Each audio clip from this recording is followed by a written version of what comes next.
Hello, dear friends. Today, in the Allat TV studio, we have the esteemed Igor Mikhailovich Danilov. Hello. Zhana. Hello. In the previous programs, we touched on the issues that are tragic for modern society.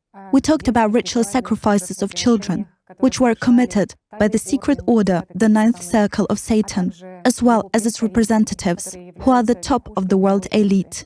We also raised issues about the hidden influence on masses of people, about the materiality of thoughts, about the influence of the third parties on the destinies of people. And it is interesting that according to the results of all these programs, people sent us a lot of emails where they expressed their sincere gratitude to you, Igor Mikhailovich, because thanks to this knowledge, they already begin to analyze and understand what is really happening around them, what is happening in society, what world we actually live in, and what should be done, and how to act in order to change the situation for the better. And in these emails, people also suggest that we should consider another topic, the topic of magic and its influence on human life. Why this topic precisely? Because now, after the program Consciousness and Personality, with great responsibility they deal with the issues which were raised there regarding magic, regarding its influence on people's lives. And they see that this magic is inherent in, say, modern society in multiple manifestations.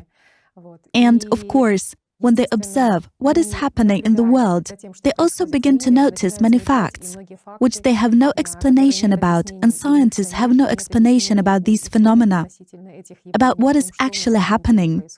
That is why the suggestion is to reveal the topic of magic today as to raise the issues about the nature of these magical phenomena. Well, the topic of magic cannot be revealed in one program. But to talk briefly on this subject, if our friends are interested in it, we can. Thank you. Well, if we enter the query in Google, in particular the protection from magic, the number of search results that pop up is enormous. People are wondering how they can protect themselves from magic, from hacks, from witchcraft, and, of course, respectively, on the same number of requests, there is the same number of offers with the services from people from different dubious resources on how they can help people with this. And not only people themselves study the issues of magic, but science is also engaged in this. In particular, both ethnographers and historians were engaged in this. And here's what interested us. In particular, ethnographer and historian Sergei Alexandrovich Tokarev said the following.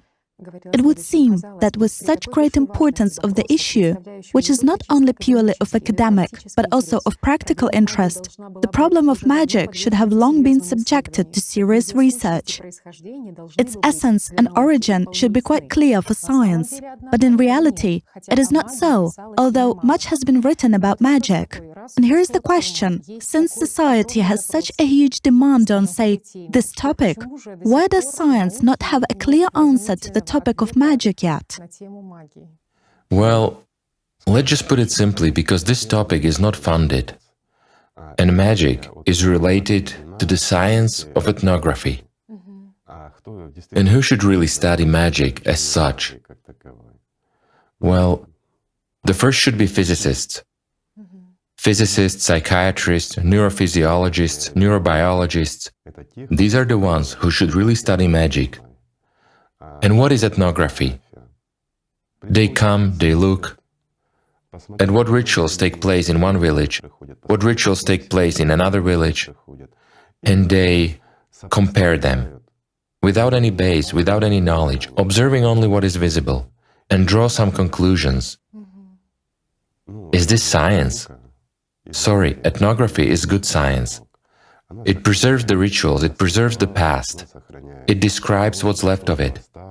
But it describes what is being observed. Whereas magic is what happens at the invisible level. After all the rituals in magic, whatever they may be, are all intended only to focus the attention of a person, no more, so that a person would come into so-called resonance with the one who performs the ritual.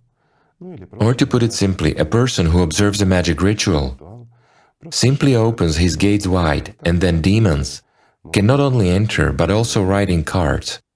Well, that's what all this is done for. And, so to speak, even all religious rites are borrowed from magic, since magic originated long before religions. This is true.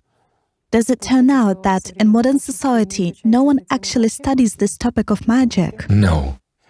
In modern society, if we take even the last century, it has been studied as thoroughly as physics has been.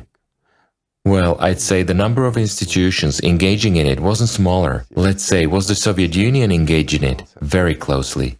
In the beginning of their establishment after the revolution, they were spending tremendous amounts of money on it, and lots of scientists were studying precisely that, which we now call magic. There were expeditions, those very ethnographers were involved. Well, and a lot of effort, time, and human resources were invested in studying magic practically up to the last day. Then again, everybody knows, such an organization as NNRB, right? When Hitler came to power, they took all this to the state level by that time. After all, plenty of institutions were working, again, on this issue. Well, and let's take that very America or the United States of America. Didn't, or don't they, pay attention to it? And what country doesn't pay attention to magic? A lot of them do. And there are plenty of secret issues. The question is different. Why isn't it publicized? Why are the results of this research not publicly released, so to say, right? Society is unaware of those results which were achieved by these institutions. While the answer is very simple, you have just mentioned the ninth circle. Those who they work for, or who they try to find something against, again,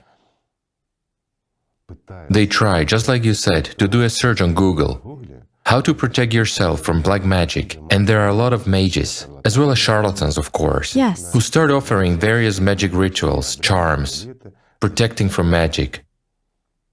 Well, it's kind of funny, right? That is, protecting oneself from magic by means of magic, fighting fire with fire. Well, There is exactly such a question about white and black magic, because white mages claim that black magic is always injurious, it's destructive, there are always demons and dark forces behind it, whereas white magic is completely different. This is what has God's power behind it.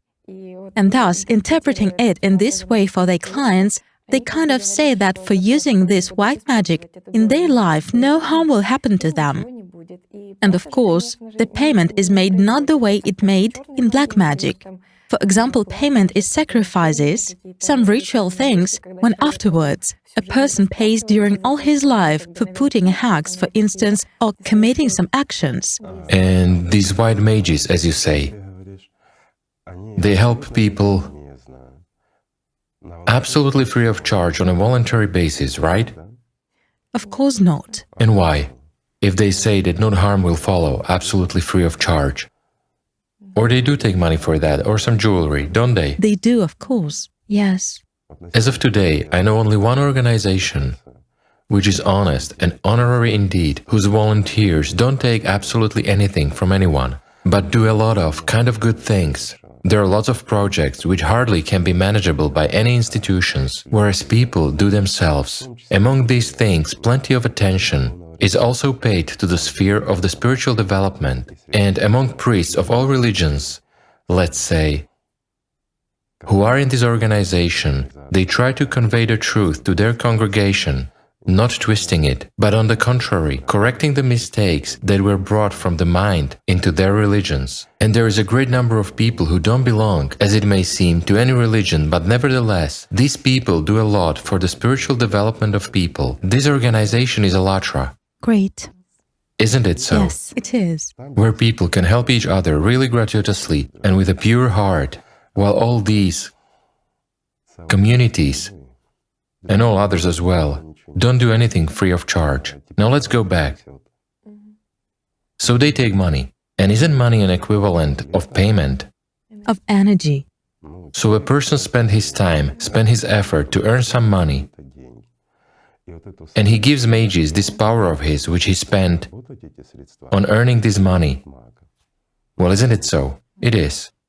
And it's interesting, Igor Mikhailovich, that many people think that if they gave some money of theirs, then they sort of solved this issue, paid it off. No. Do they buy it off? Of course not. Money is, for those who engage in this, let's say, this is their work. They're people, they want to eat, they need to wear something, but they also just want to somehow exist in this world and simply exist comfortably, let's say. That's why they take money. And in fact, if we speak about the cost, the financial issue, real mages have very high tariffs, and not everyone can afford them. As for those charlatans, yes, those ones take $50 or 20 hryvnias, especially the ones who build an entire network. When he, pardon me, has his own mass media at hand, he starts to spawn these mages and fool people. And nowadays there is also the internet. They may even take 10 cents up to God knows what amounts, in order to simply collect them from people, and the more the better. But real mages have unbelievably high tariffs. They are unbelievably high indeed, and not everyone can afford them. But the result is also different. If they are merely charlatans and swindlers, they work on trust, on the placebo effect, as they say. If it is something related to health or something else, well, in the field of medicine, a person believed, and this helped him, because a human being has a mechanism that we doctors call placebo, right? Until today, this hasn't been studied, but in fact, it's a redistribution of attention to the problem. A person invests his attention in solving the problem, or as they say, he believes in this medication. If doctor managed to convince the patient, then the medication helps. But there are also others.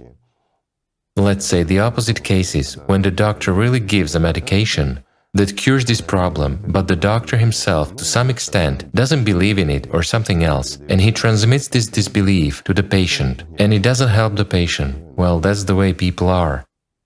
But as for, let's say, these swindlers and charlatans in magic, well, there isn't much harm from them, thank God. Of course, there are a lot of them, but except for taking away money and destroying people's hopes, they don't bring much harm. Whereas the real mages charge an unjustifiably high cost, of course. It isn't just a financial cost.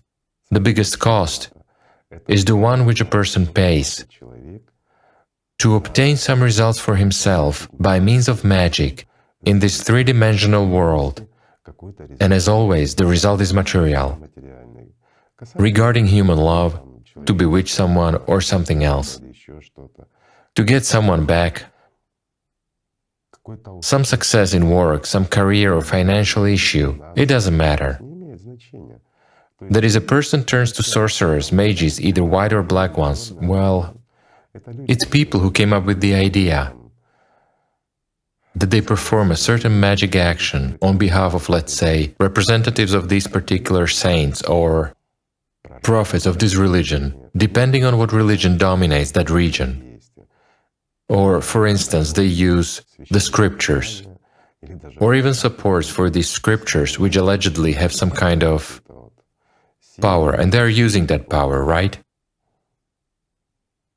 However, even for a mage's small service, the person pays a disproportionately high cost, and this cost is life. He exchanges his life for death in order to get a momentary result, which again will not bring him anything good. No matter what a person receives, he will receive dissatisfaction, let's say so. Human love cannot be bewitched. Attachment can be. Well, your second half will be like a zombie, no matter whether it is a man or a woman. But all this is also shaky after all. It's a shame. In general, it is paradoxical when people precisely want to attract love, They tend to or receive love, that which is the highest, the most light-filled power. Everyone wants to receive love. After all, people don't want to love. They want to be loved. And again, they treat, we say, mages, right? Yet how do people treat gods? Well, let's just take a look. From time immemorial, how have they treated them, right? Yes. Well, not from time immemorial, but over the past 6,000 years, how it all developed. Let's put it this way. We also have interesting information. Deformed, transformed, and exploited. However, in the literal sense, it's exploitation of gods. Well, isn't that so? Yes, so huge is. The egoism and human consumption are so huge. Human greed Greed. and pridefulness. Igor Mikhailovich, you've touched upon this topic about gods and about the consumer attitude of people to all these stories. And we have found very interesting information on how consumeristically and selfishly people treated that which they considered divine. Wait, why treat it? Do people treat it any differently today? How do they treat God? Yes, nowadays we have dominant religions. Desire to receive. Yes, they believe in one God and the like. But what is their attitude to Him? Like to a genie who owes them something. And they come and say, "Give me." Well, isn't that so? Yes. The only thing. And what do religions do in response? Well, if we look today Also, at any religion, there are a lot of magic rituals in it. yes, exactly. Why is that so? Here is a simple question. After all, religion denies magic. How did it happen that they actually deny magic, but at some point they themselves use these magical rituals? Well, in fact, we have already mentioned, and more than once, that any religious organization is primarily an organization. And in any organization, financial interest predominates. Demand. What does any organization need? It is the number of buyers, to put it simply. A stable number of them, a good, solid corporation that can grow, but it can only grow when there is demand for its goods. Can one trade God? No. It's impossible. Yet one has to live somehow. And thus it happens, instead of gathering as a community, even if you need to build temples, they've built temples in their free time. People serve God, both who teach the word of God and those who accept it, right? Meaning, this is a normal community, this is a normal relationship between a human and God. God must occupy, or let's say, the spiritual path must occupy 24 hours a day. It cannot be somewhat discreet, like we went and attend a service or perform the prayer service while the rest of the time we serve Satan. That means you're on the Satan's side. In no way you will be on God's side. But again, the person to whom God gives nothing, and this person on the side of consciousness, where demons whisper to him, since God, the one you believe in, is omnipotent, He must be giving you something. He must solve your issues. He must give you life which is better than other people have. Well, how are you different from others if you believe in God, right? But if you don't get anything from Him, what kind of God is that? Everything is equal there, yes. Well, of course, everything is equal. And this paradox has led to the fact that people began to transform the knowledge into religions and teachings, and this transformation happened with a mixture of magic in addition. Why? Because magic, well, as we already said in the previous programs, Such an enculturation, right? has existed for a long time. Well, of course, enculturation also plays a very important role when people lived by certain rules, when magic was natural to them, when completely different formats dominated, and here people came and imposed some religion on them. But without these rituals which gave them something, they would not have perceived it, sort of, let them be for a while, and then we will exclude them. Then they saw that this brought profit. Well, how can a corporation give up profits? It will simply collapse. Well, then such a synthesis happened of magic with the knowledge that the profits brought you. It's surprising that people create this demand themselves. Who else? And they run from religion to magic, and it doesn't matter to them, who will solve this issue. The main thing is that someone would solve some problem of theirs more effectively. The transfer of responsibilities going on. Yes. And how can it be otherwise? So the main thing is to solve, and no matter how. By any means, of course. Either a priest will solve this issue, or a mage, a sorcerer will solve this issue. And people don't care whether it's a genie, devil, or a god. They call the devil God only because he solves problems, that is, in the depths of human consciousness, there is an attitude to God exactly as they say, a caring father who loves you, who gives you everything, does everything instead of you. In other words, God is the one who gives you something, the one who protects you, who helps you, and who solves all your problems. Well, people have a feeling that God owes them. God owes nothing to anyone. It is people who owe God. Again, He gave them a chance to gain life. What can be more than that? But human greed, frightfulness, selfishness will turn everything into consumerism. Even this gift, they say, why should I have a gift of life if I don't live now? Is this life? Look at how this or that one lives. That's what I want, or even better. If God loves me, then He will give me everything, if He is God. And if He is not God, He will not give me. This is thirst, human insatiability. And here's another question, Igor Mikhailovich. Many people think that it's very hard to sort of betray God, that in order to sign a contract or make a deal with the devil, some special ritual is needed, some special spells. The sacrifices. Yes. To sign the contract with blood. Yes. I mean, how hard is it for people to go over to the other side, say, to the bad side? Do they need all these ritual procedures to sign a contract with, say, the devil? Well, let's start with, what is devil? Right? Or what is the evil force? Is it material or not? It is subtle material. So the contract they can offer you will be also from their world. Therefore, it cannot be material and you won't be able to sign it. Well, that is imposed in fairy tales. Well, it's all allegorical.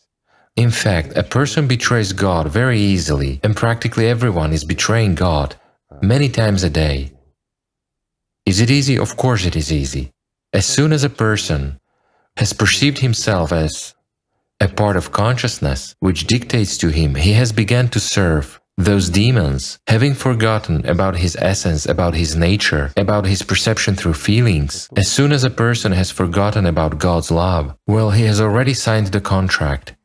He renounced life and accepted mortal destiny. That was his choice.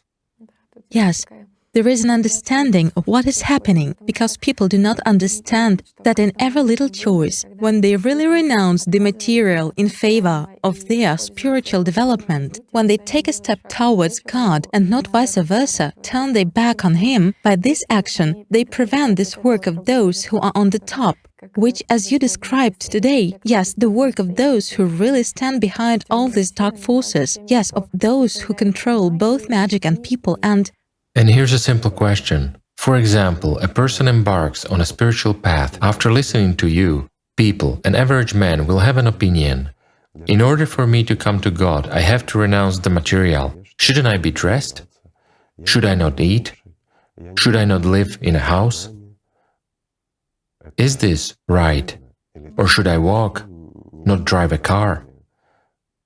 Do I need a dog sled to go on it around town? They think that there should be some hardship, right? Yes, yes. Surely. Well, this isn't so at all. And there is a small point here. But here consciousness can twist this as well, if I tell people about it. In an ambiguous way, yes. Consciousness always twists in its favor. I'll explain, but it's a choice of people how to understand this. The point is that when a person embarks on the spiritual path, embarks steadily, he doesn't depend on these material impositions, on this excessiveness. He becomes free of consumption, I will put it this way. Of desires. Yes, it's not important by and large, but this doesn't mean that if you can afford to drive a good car, you have to drive a bad push scooter. Why? A simple question. And besides, when a person becomes stronger than a demon, becomes freer spiritually, he becomes free from it. It's then when he makes the demon work for him. Well, surely there are surpluses, I would call them so, which you can spend on your own selfishness, but you will lose spirituality then. Or you can spend these surpluses for the benefit of people, on a good deed, yes? Then you will not lose anything. And many people have come across this, that when they embarked on the spiritual path, and not like a weather vane on the house, which turns where the wind blows. But when a person really stands He overcomes all satanic attacks, all his temptations. He loses dependence on this Satan, on his thoughts. Eventually, he holds him on short rations.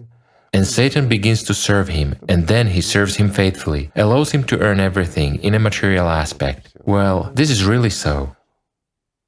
Well, what happened over time? Well, it's already back then, after Sumerian times. Well, although they started this sacrifice from the times of El, when the descendants of Atlanteans came and taught them how to please God. But where did the substitution occur? The substitution occurred when they accepted that if you wanted to live well, you have to obey the devil. That's it, then you will have power, then you will have everything. And here is a serious substitution. Instead of making demons in your head serve you, you have to become so strong spiritually that you can make them serve God. And then they will serve God, they will serve you. And if you do not feed them, they will die. When you are spiritually free, when you gain life, here at this time, in this life, you become entirely free.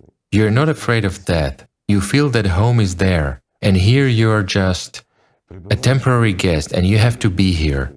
And as long as you have to be here, those demons serve you. They serve precisely the deeds you do. And as a rule, people do God-willing deeds here. And at the same time, solve their natural needs. Well, it's fine, it's natural. Well, then everything is going well. Why is it so? Because the demon will not deceive you then. He will give you the right instructions. Well, not the instructions. I'm sorry. Well, that's not exactly a slip of the tongue. Usually, demons in consciousness give orders and instructions which the personality unwittingly has to follow. Subordinate. And here they give suggestions. The difference is huge. Why? Because a person is spiritually free from the instructions of the demon. Well, he just does not react already, because he is free. But it again allows a person to achieve a better life in this material world. Well, it is not a key point at all, and it is not important. Why? Because there is no this dependence. Well, it is already as a side effect, let's say, but seeing and knowing this, they've started to go directly. After all, one has to overcome a lot on the spiritual path. One should really learn to feel, learn to love God. Until you begin to love God, you will not receive His love in return. That is precisely where you invest a tithe and get 100-fold in return, right? That is, for your penny, they say, you'll get 100 in return. What is human love? What can he give to God? It is merely human love. Yes. But he receives in return God's love. And he gets filled only when he radiates this love from within. What can be higher? Of course. Then comes the birth of life. Then comes freedom, inner freedom from this matter. Then death is, well, you don't care about it. It is transition, transformation from one state to freedom. Well, it's like letting a bird out of a cage, isn't it? Well, what else can we call that? No other name. And not just to let the bird out of the cage, but into boundless fields, where life is wonderful for it, where the sky is blue. Igor Mikhailovich, it is so delightful and beautiful. Yes, but uniting with the nearest and dearest. However, a human being must stay here and, let's say, till the last breath of his body. And again, not just to be selfish, to make these demons serve him exclusively with the purpose of some profit, but he makes them, I'll say it again, serve God. It means, whether they want it or not, but they work for society. They work to help other people become spiritually free from similar demons. That's where power is. But here it is necessary to make an effort. It takes a lot of, let's say, striving and time. Well, in fact, consciousness only tells people so. It's very easy, guys. But consciousness says it is difficult to serve God. Well, with a demon it's easy to reach an agreement. You come to a mage and ask him and he solves a problem for you. Waiting till someone starts working for you. Whereas here, a person already possesses that. After all, he already controls his own. And no, there is a substitution, a spiritually free person who really subdued these demons and they serve the spiritual world and people. Or, as consciousness narrates, this mage, he conquered the demons and they serve him. Could this happen in the realm of magic? No matter what they are actually called, white mages, black ones, or even great striped ones. No, mages are precisely slaves of the system, slaves of the demons themselves. And out of human qualities, only desires, only pridefulness is left, which is imposed precisely by consciousness or by demons. They believe that they can deceive Satan, Therefore, while in fact, yes, they themselves are deceived. it's impossible to deceive him. After all, he's the creator of all lies. Well, how can one fool him? Let's say, is it possible to win the game of chess against someone who created it? he can plague you away. Give it a try. But ultimately, Give it a try. It's possible if he wants it, but no more than that. but why would he need this, right? And now, what is the cost for someone who turned to mages for some no matter what action? And why does it happen this way? That is, a person has come, he craves. Well, give me an example. There is an example. By the way, we have a question that is asked at the forum to mages, psychics, who promise to get it done. And here's the question. You wrote about yourself that your main specialty is destructive impact. Aren't you afraid of the backlashes and irrevocable strikes on your karma in connection with the fact that you break the natural courses of someone's life and destiny? And will there be any harm to a person who came to you with a request? Won't punishment rain down on him? Well, of course, they reply. And what do they mean by punishment? In reply, they'll say, of course not, everything is fine, nothing will happen to you, because we take everything on ourselves. Yes. It's business after all, right? Yes, that you won't have to bear responsibility. But the thing is that the mage is already inevitably dead. If a person embarks on the path of serving Satan, then how can he come into the Lord's world? A simple question. He is a slave of the system, inevitable subpersonality. But that person who contacts mages for fortune-telling or something else, well, he wants to know what will be an example like this, Yes. what people want to know, and we will expand on it. They actually want to know the future. The future. The future, right. Okay, so what is precognition? The mage must know the object of observation which the person wants to know about, because the future is enormous. And even, let's say, the mage won't be able to tell it. Particularly, a person wants to know, for example, what awaits him in the future. And there are key moments which, well, let's say, like road signs, stand along his life Of the person. or in the path of this person, right? And a mage who possesses the ability of precognition, seeing this person, knowing his image, knowing his name, can walk the path of his life. What will this person pay with? A simple question. He will know that in store for him, for example, to have children, to build a house, well, classic. And he will also plant some trees. Well, trivial things. So he found out, even in some circumstances or something else, or he was forewarned about something bad, the mage might say, be careful at that time, don't drive your car, right? Or go on foot, on Thursday, for example, and nothing bad will happen to you. The person does this, lives, everything is fine, nothing happens. And now a question, but what did he pay with? And does he live indeed? And at whose expense will this all come true? Yes. After all, when contacting a mage, a person makes a deal. What does he exchange? His life, his future for knowing what it will be like for him. A paradox, but it's true. And now a simple attention please. And how exactly does he exchange? What happens at that time? Because nothing cannot come out of nothing. And the payment must be tangible. The power of attention and time. Time is an important factor which a person pays with, but much more important thing is attention. That attention which a person should direct to God's love, for uniting with the spiritual world, he redirects it to expectation or getting some results. Afterwards, to fears of retribution and all the rest, so he doesn't have and cannot have life, plus demons, who definitely, the third forces connect very often. If you made a deal, if you, so to say, paid a demon once, he'll never leave you alone. Binding. He'll always eat you. Thus every mage gets a network created. Well, a network of debtors, let's put it that way. And it doesn't matter what amount of money you gave him, although I'll repeat, real mages have a very high price, but they give a result in a material world. Well, I mean a financial price, but that price which people don't know about is even higher.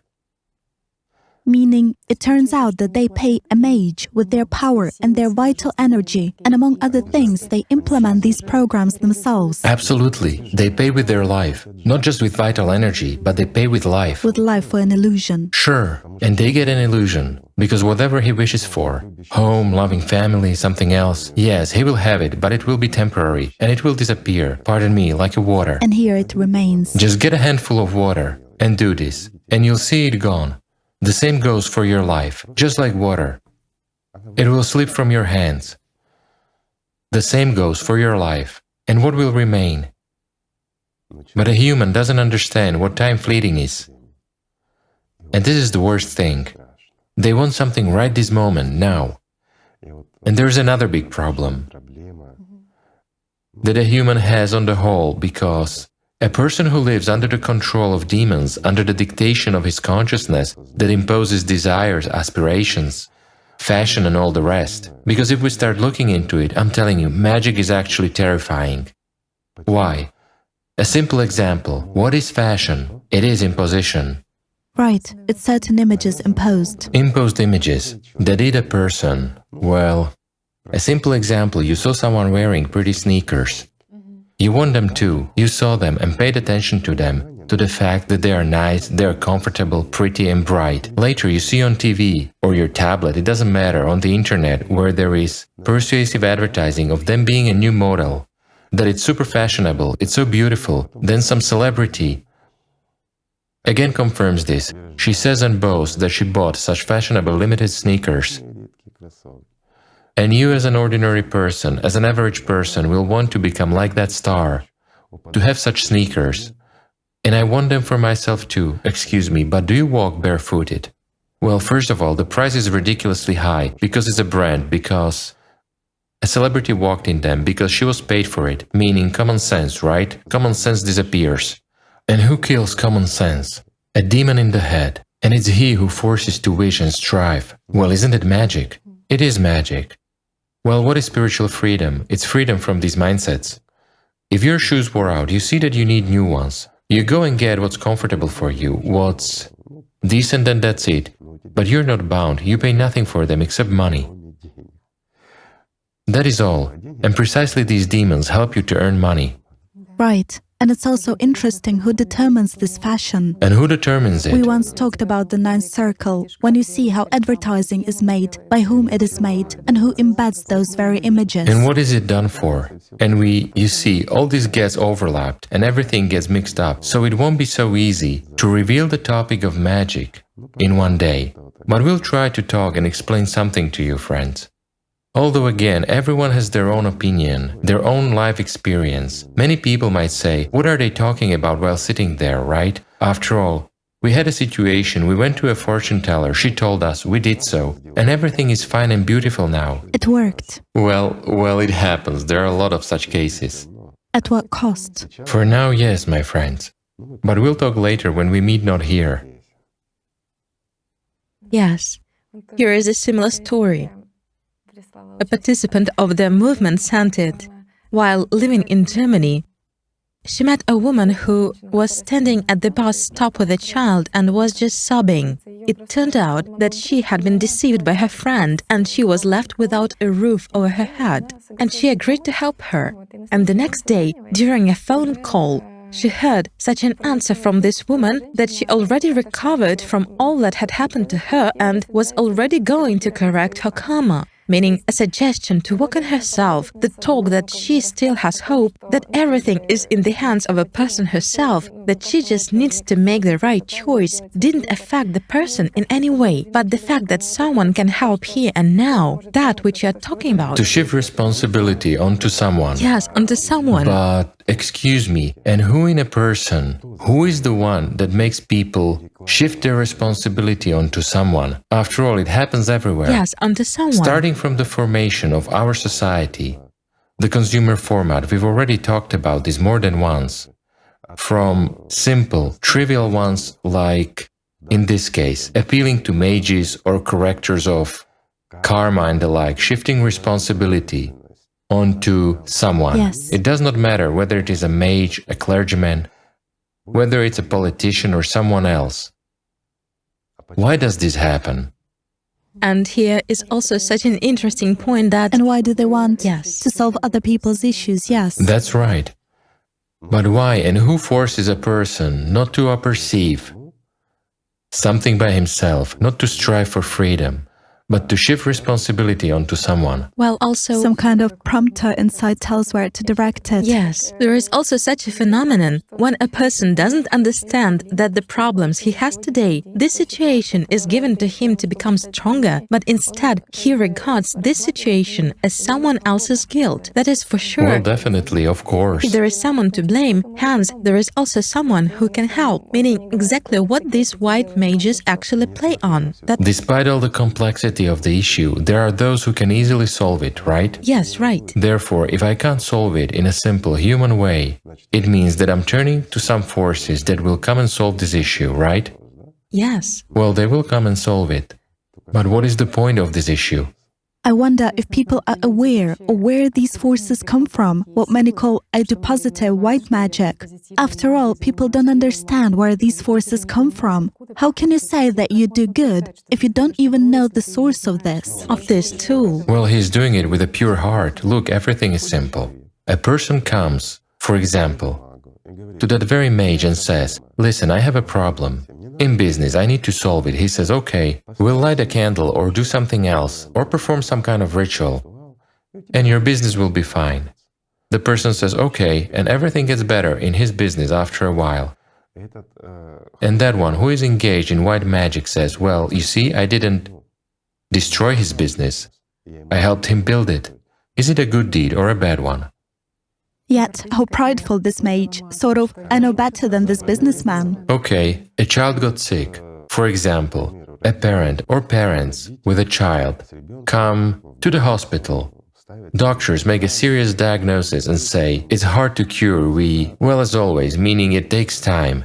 They cure the child, yet he falls from one disease into another, a chronic disease or a hereditary disease. Some people are in despair. It's a child. We must help somehow. They come to a white mage. He performs some kind of ritual and says, "Here, take these enchanted poppy seeds, sprinkle it on a child, or put the salt in his shoes and let him walk in them." And indeed, the child begins to recover. Did the mage do a bad or a good thing? A bad one. If we face the truth, What price parents pay for it? not only he himself is already inevitably a dead man, Yes.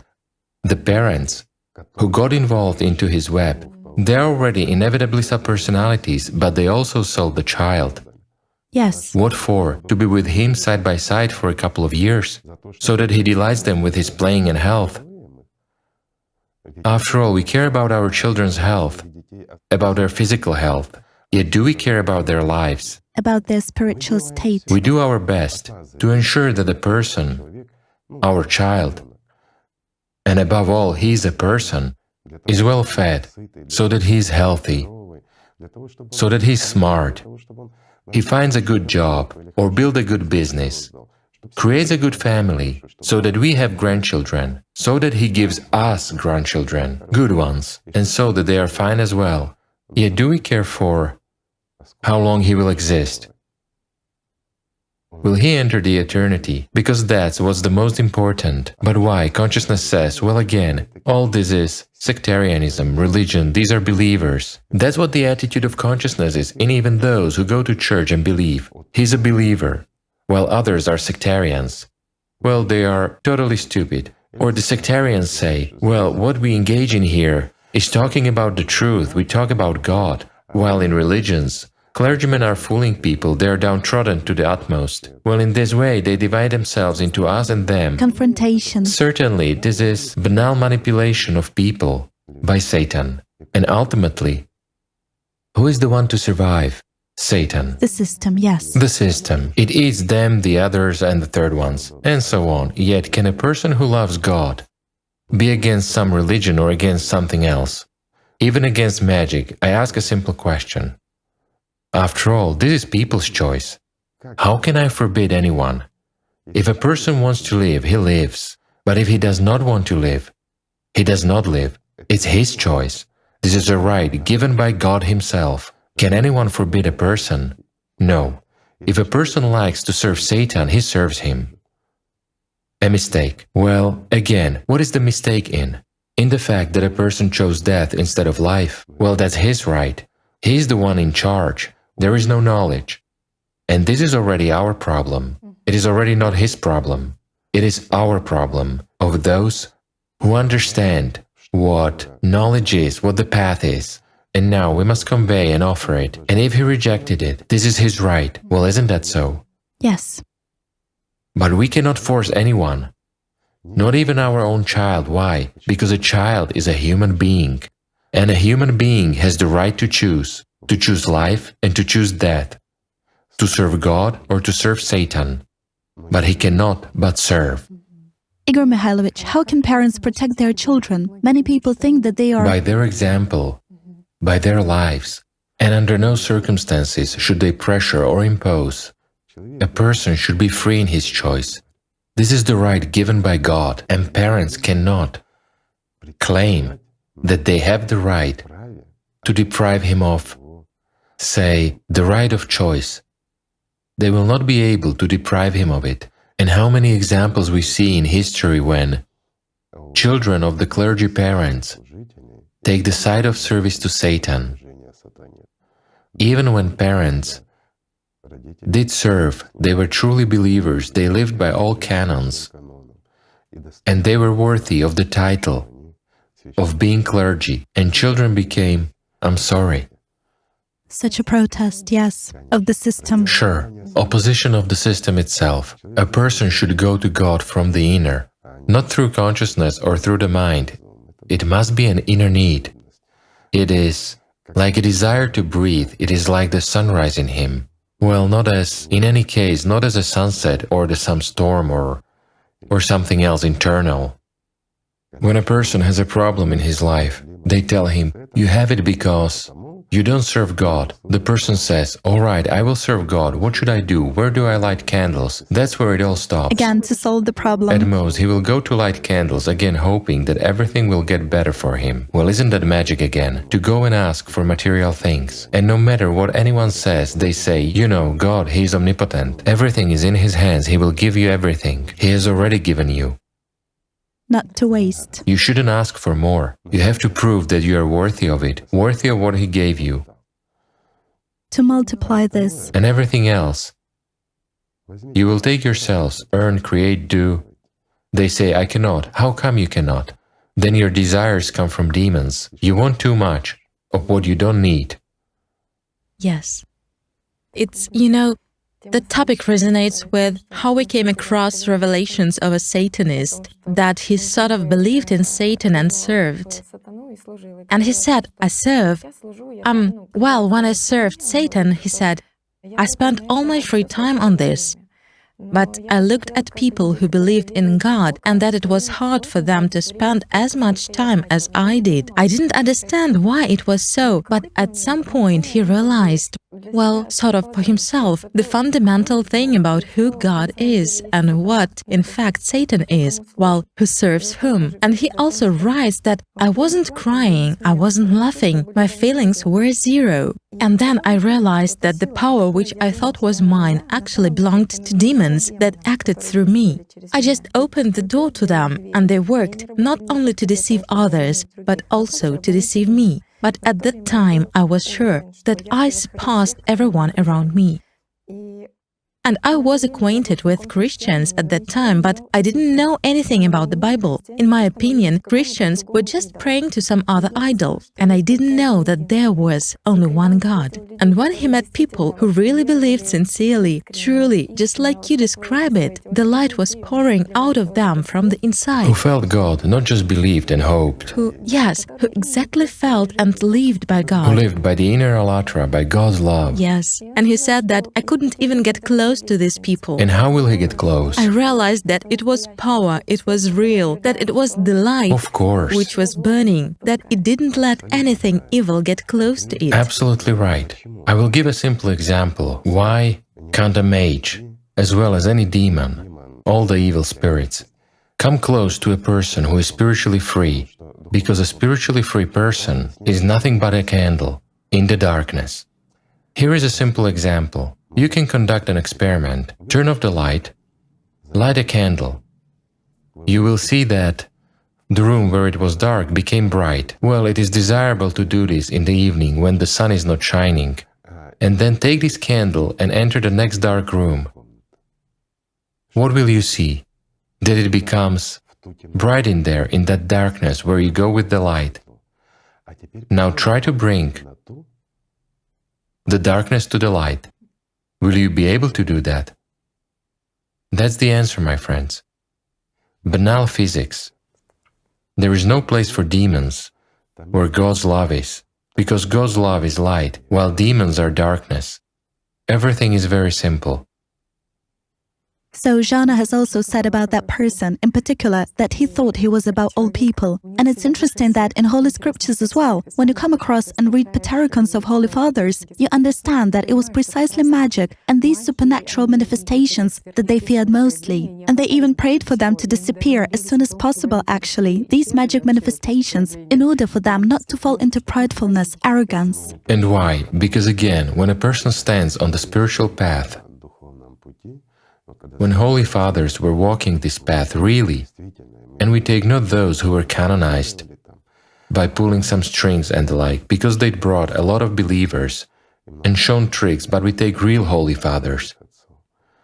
These gifts and possibilities were opening for them, because the devil is none other than a seducer. And when those demons, or that what we call consciousness, start to serve a person, then these abilities begin to manifest in him, abilities which don't exist as modern science claims, but at the same time that very science studies them Closely. Very, let's say, seriously, yes. We have already talked about it. So these abilities and these phenomena start manifesting themselves, and very actively. And here all the phenomenon lies in the fact that if a person starts using them, how else can it be? After all, I do believe in God, I love Him, I feel Him. He's given me power, how can I not use this power for the good of people? And he becomes whom? The one who is called a white mage, a wizard, or something else. And eventually, he becomes a subpersonality and brings into the world of subpersonalities masses of people with him. He is a seducer for other people in faith, because everybody knew him as a true believer who firmly stood on his spiritual path, and God opened these abilities to him, and he started using them, so eventually megalomania and arrogance defeated everything, and it started with a simple thing. A person who really stands on the spiritual path, walks this path, who indeed has this inner Allatra burning inside, well, he just won't engage in magic. It isn't needed. No need for that. He's in a hurry to get home faster. Absolutely right. Through this stratum, through this filter. I'll put it simply. When the wind is favorable, when the sea is calm, when you go home at full speed, it's stupid to drop anchors, right? Which will hold you. Great. Yes, this is wrong. Yes. Igor Mikhailovich, you just said about the reason for dropping the anchors. And I think the answer to the question already becomes a little clearer to our viewers.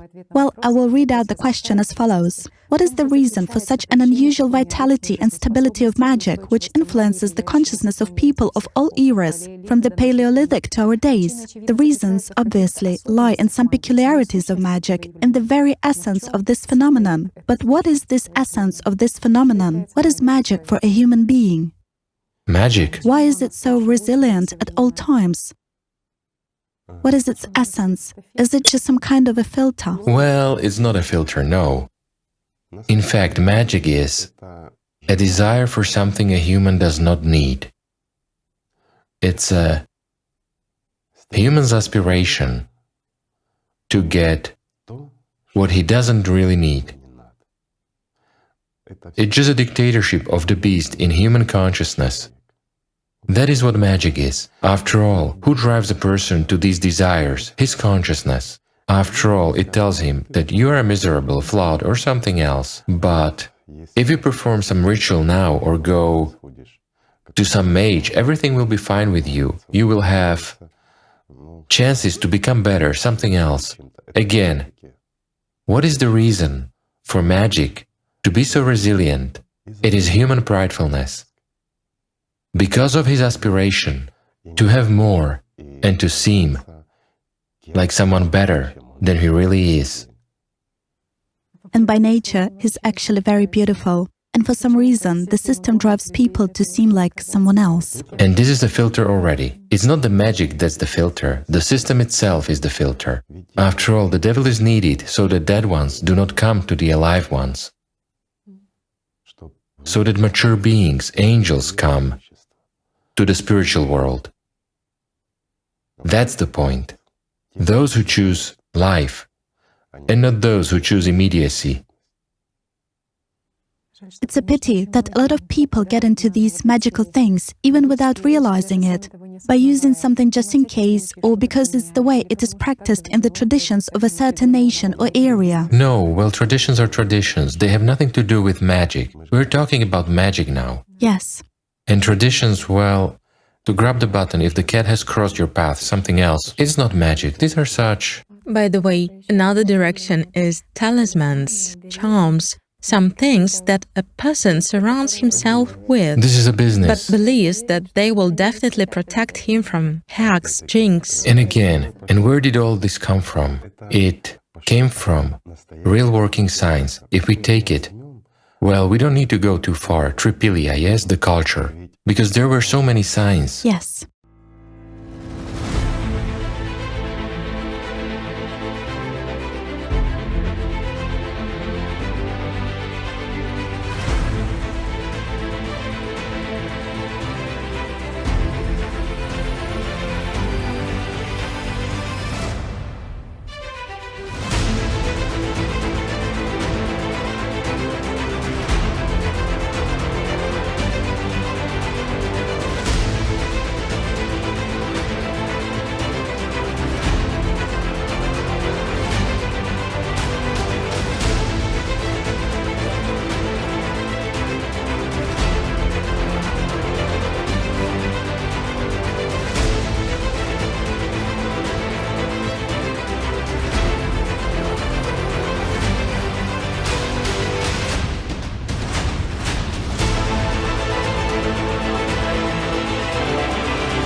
Everything was covered with the Allat sign, Yes. on the stove, on the house, and in front of the house. Why? Because it was precisely for... While we consider times 7,000 or 6,000 years ago, the time when the system was gaining power, when it began to assert itself in this world, after so many years of Lucifer being driven under the rock, he began to crawl out of there. And it was precisely his manifestations in this world that spiritual people began to feel And knowing and understanding that, and feeling, first of all, that demons started to appear, they began to shut themselves out with working signs. A working sign is an active sign, and nothing drives a demon away as much as the light. That's why they covered everything with these light-bearing signs. Even the cities, yes, were in the form of a sign. Housing and everything. And how were the cities even built? Hollow and round, right? Yes. Of course, so that all these evil spirits would bypass them and go away. Well, however, it wasn't magic. This is exactly that draw away the darkness. Well, a candle in the dark is not magic. It's physics. But what's interesting... And a working sign is also physics. But it's interesting that many people, let's assume, say that, oh, I don't believe in magic, for example. Does the fact that a person said that, I don't believe, actually guarantee him a protection from... From what? From hacks, say, from jinx, from the influence of third forces on him? Just, I don't believe. That doesn't guarantee him anything. Because it's the demons in his head that say, I don't believe in magic. I do not believe in demons. I do not believe in God. I believe in the mind. But what is the difference? Whatever we call it, the essence will not change. Well, these are just epithets of the same thing. A person doesn't believe in magic, but at the same time, he always wants to, or for example, he always starts instilling in himself that I'm the best, I'm the strongest, right? It's fashionable right now, as they say. Instead of being like this, he starts instilling this in himself, as if by changing his attitude towards himself, by instilling this, he would change. Well, these are again stupidities and mindsets.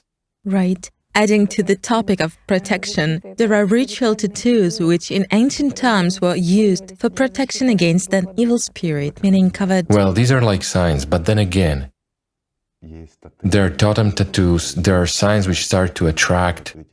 After all, let's take even Allat, right? This is the most active sign. For instance, we've just talked about Tripilia. It was used at that time most of all, and before that time too. Well, until the last time. In fact, this sign was in every religion. Many don't know that it used to be one of the dominating signs in all religions. Well, with time the system has erased all this, of course. But if we tattoo it onto the body, will it be good or bad for a person? It's a simple question. They ask this question too. I see nothing good if a person gets a working sign tattooed on his body. Because it's like a flashlight. When it shines and something gets under its light from, let's say, the subtle world, and that which isn't good, let's say very active beings, are unable to exist in this radiation. This is physics. These vibrations, well, they're extremely unpleasant. And there is such notion in physics as a backward wave. If a person gets tattooed it onto his body, it will work exactly the other way around. Is it good? A simple question. Well, right. Another example has come to mind here. Of course, a more material one, about how they use tattoos in the Third Reich. And that very bad signs. And bad signs, right. Both spirals, counterclockwise spirals. And counterclockwise swastika. And counterclockwise swastikas were also found in the Third Reich. Well, because all this has an impact on... Well, yes, just like there were tribes that put both good and bad. And pardon me, beasts, schools and all the rest, meaning an aggressive sign, a person will perforce see it constantly and it will change masks on the person. He should comply. And consciousness will tell him, well, if you have a leopard grinning there, then you should be like that too. Well, all this is playing games. Basically, a dried chili pepper. A chicken claw at the windscreen. Yes, it's merely such a placebo effect. Placebo effect, yes, but it does work. And... well, excuse me, if a person hangs a chicken claw in the car with the purpose of warding off evil spirits, he'll attract flies for sure. Do you know where one should put this chicken claw? In one's head, to prevent stupid thoughts from popping into. Such a tool. Igor Mikhailovich, there is also such a topic about the magic of the word, as it is also called, because researchers and ethnographers, while studying ancient religions, the religions that currently exist, and ancient peoples, said that the majority of rituals were built with the use of certain spells. Others say, no, there were silent rituals too, where actions were important, not the rituals. And now they have such a dispute. What is actually paramount and more important? Perhaps it is the word that influences Or maybe it is the action that influences. Which one? None of them is important. Or maybe the place too, the one with intersections. Neither the place is important. Those spells like go to an intersection. Whereas an intersection does play a certain role, but a busy intersection. When many people move in one or another direction, let's say, especially if it's an intersection of busy roads, then it does play the role here. Why? The flow of people is, well, sort of like rivers. Rivers of energy where these demons live. It's just easier to make a deal with them there. But if we look at the roads, there are places where accidents happen constantly. Yes. Why? Well, a geomagnetic zone. The location is such, a reverse flow is formed. But this is only on those roads where there is active traffic. A stream of people, a stream of energies, some kind of anomaly, some kind of dead end, where, let's say, predators can be present.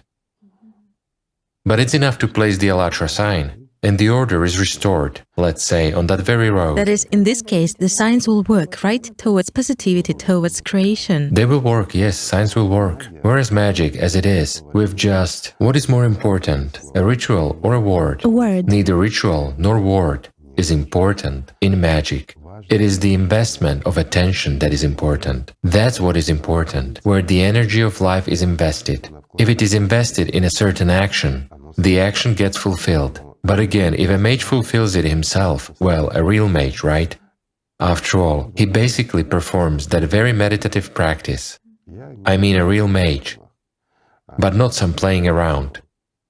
Whereas those who imitate them, or when it is done in public, then a certain ritual is performed. This ritual should attract attention. It should, let's just say, cause a person to open up, that is, to attract him by an action, a sound, or something else. Well, similarly to some kind of service or whatever else. Divine services. I mean, in this case, yes. Ritual actions, yes. A ritual action takes place, doesn't matter whether in religion or magic, but a staged action takes place. And this staged action, just like a theatrical form, makes a person invest attention and open himself up. Open up in order for demons to be able to enter. Nothing more than that. And then people who watch this get involved into this process. But we've been discussing before this, why are people who live by God's love not affected? Because they have the best protection. They have a shield. And this shield is called Allat, meaning God's love. Great. Which is constantly active, yes. Whatever we call it, yes. Yes. Many sort of Allat. Well, it is translated as God's love. That is Allat. It's just like you've said that this is life which he has already now. Quite right. If he, a human being, already has life, if he has gained it, then nothing is important for him anymore. He needs nothing else. The devil has nothing to seduce him with. What can he offer? Death? Well, somehow it's stupid to exchange life for death. Yes, but what is empty? Of course. It's interesting, Igor Mikhailovich, that people also ask a question. Where do mages actually get such a huge power from? Many say that it's inherited. For example, someone is a mage in the 3rd, 4th, 5th generation. Meaning, where do they take it from? Is it that when people open up? There is a power which can be inherited indeed, but as a rule, this power is formed along with the demon's development in a person. If a person is engaged in magic, he embarks on this path, the path of a mortal, and begins to develop these abilities in himself, which means he grows a demon. And the more people he draws into his rituals, creating a web like a spider, we have already talked about this today, the more people come to him with requests, and the more sorcery acts he commits. Everyone starts with simple things. Yes. And then they move to bigger ones, then much bigger ones, and then eventually, mages take away life at a distance. It's not a problem for them. When somebody comes to them and asks, as it said, to get rid of a competitor or someone else, that is, it's not much of a problem for them. Well, then again, everything depends on the power of the demon which he has grown. And another thing Igor Mikhailovich would also like to about... I'll put it simply. I would compare a demon to a piglet. The better you feed it, the fatter and bigger it becomes. And wait, in that world is hierarchy. It plays its part. Yes, besides, in addition to the topic of words, the power of the word. such information was found that ancient people had prohibitions on some names, on their own ones and names of the dead, meaning it was believed that through a name it was possible to influence a person somehow, just like using a piece of his body, for example, hair or nails. A name and an image. A name doesn't work by itself. But if there are both name and image, then yes. Here's a simple example. A person comes to a mage and says, I need to hex this man, here is his name. Well, that's how they, in general, to do something bad to him. If the one who orders this ritual action knows that man, he has his image. The mage has the name, or he might not even have the name, but the one who orders, he has the name, and the one who orders has the image. So it's enough for the mage to attract this person's attention by his action. This person opens up, and the mage completes through him the order, right? Meaning, what the one who came has requested will happen to that man. But if he contacts the mage with his request through the third party, and that one has never seen that man, then however powerful the mage is, he will be unable to do anything. Because in order for magic to work, the image and the name are needed, just like with the dead ones, right? Meaning, when a person becomes a personality, people share their life with the dead man till they remember his image and his name. And the more emotionally they think of him, the more frequently he arises in their head as an image with a name, the more life they give to an already dead. Here's also a question, Igor Mikhailovich. It turns out that the representatives of the ninth circle very often popularize, say, their dead ones, those who have passed away to the other world. And in the same way, they canonize people who are far from being holy. It appears that people endow a subpersonality with a certain power. But it's still temporary. But does the personality help them? Why is it so beneficial for them to popularize these very people? Well, because those who are in the ninth circle are already dead. Today their elders have passed away. Tomorrow they will. If they make such continuity, then the better they take care of their dead ones, the better their descendants will take care of them. It's just such a tradition. When they become subpersonalities, they prolong at least their relieved existence. And they know this for sure. And that's why they take the partners of such tradition. Of course, they take care of that. But time erases everything, as you once said. Everything ends. And the memory of them too. Of course. Well, it will prolong for 100, 200, 300 years. There will be some relief. Well, anyway, everyone will have to pay for everything. And those who become, who enter the ninth circle, in this case, it's for a long time. Well, some people also think that, yes, it's playing around, that I can easily leave it, get off all these magic rituals, of magic actions. Then why doesn't anyone leave? Well, it is extremely difficult to leave magic. If a person has messed with magic, he becomes a donor of not only that sorcerer or sorceress, it does not, or a witch, whatever she is called. Well, a conductor, let's put it simply. After all, this mage doesn't have any power. Demons have power. It's they who do all this instead of him. Well, he is a conductor. They feed them, yes. Absolutely right. He's just a three-dimensional picture. Or it's like something higher manifests itself in a human body, and that's it.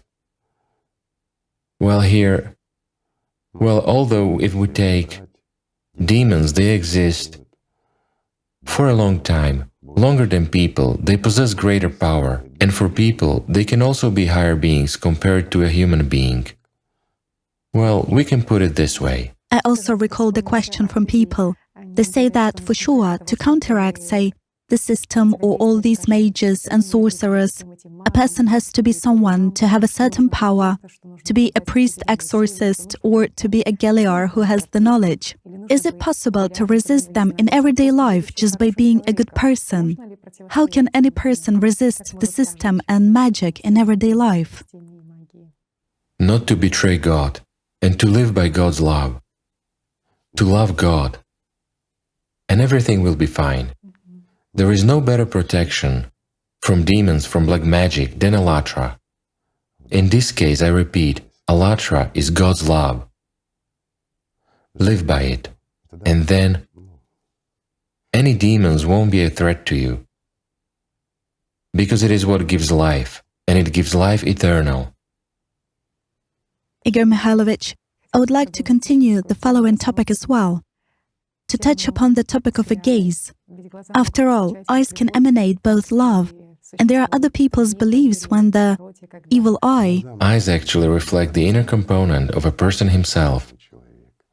If a person is empty inside, his eyes are also empty. If a person burns with fire, if God's love shines in him, this light, then his eyes shine as well. This is normal. It's difficult now to ask a question regarding the evil eye and to touch upon this topic in magic, but nevertheless, I'll read it out. Do such people really exist who can, well, let's say, harm other people with the power of their gaze, or... They can harm both people and animals and the like. These are people who possess, well, extraordinary power of their attention. Well, a power is a power. It's just when being used in the wrong way, it can harm even if there is no malicious intent. A person can be just wonderful in his essence, whereas his gaze might be destructive.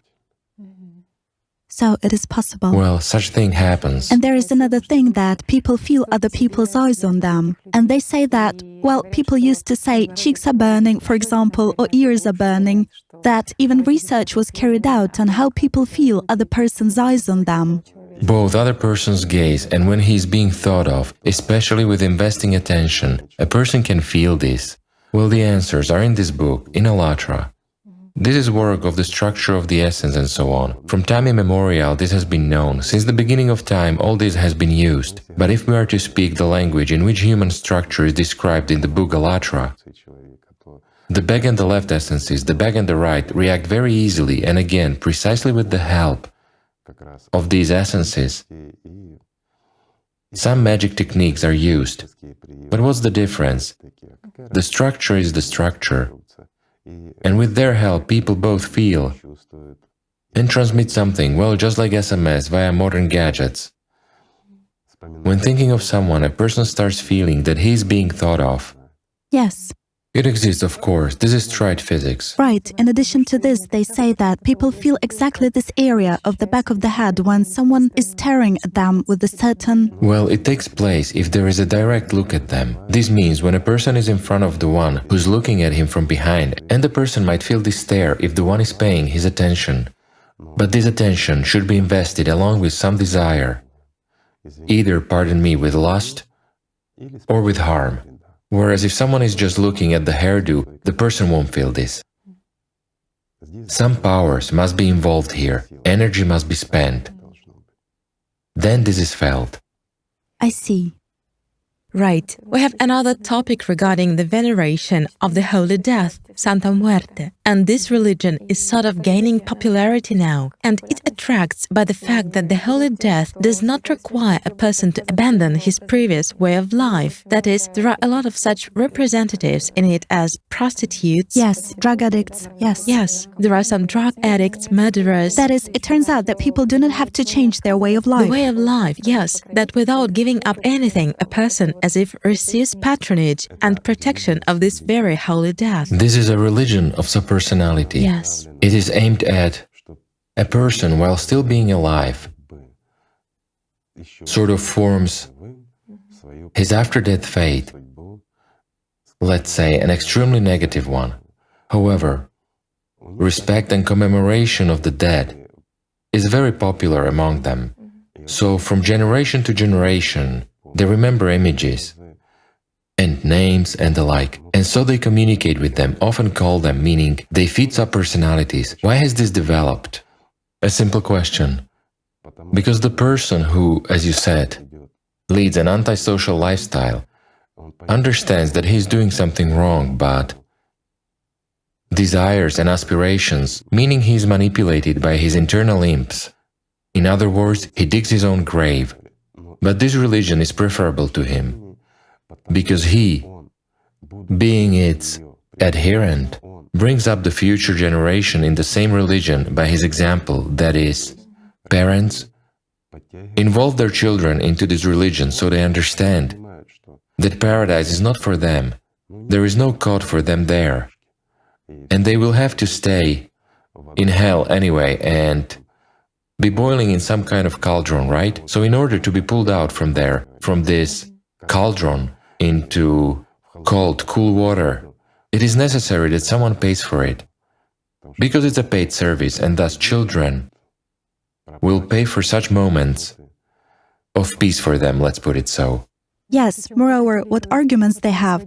Today, we raise the topic of those desires, and the adherents of this religion precisely say that it is in their religion where wishes get fulfilled much faster than in the others. Well, naturally, because their religion is sheer magic. Directly, yes. It is caring about the dead and formation out of the inevitably living.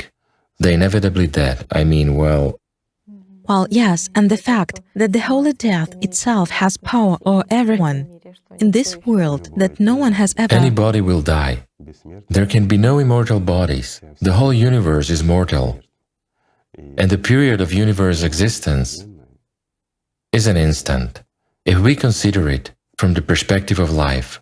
Yes. And what's also interesting is that all these religions, in one way or another, many religions, are future-oriented and focused on the promise to people that they will get something in the future. And when people do magic, they want to know precisely about the future. About the future. And why is that?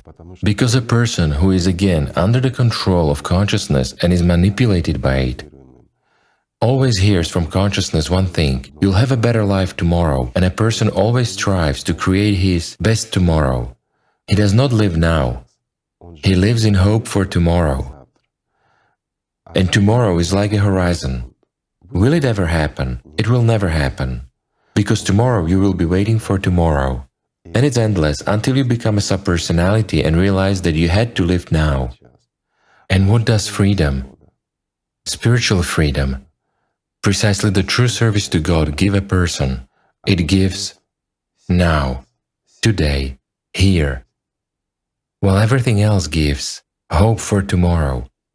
A demon can't grant life now. It just can't. It creates such a horizon. As soon as you reach the horizon, a beautiful future awaits you beyond it. You will be what you want and you will possess everything you want.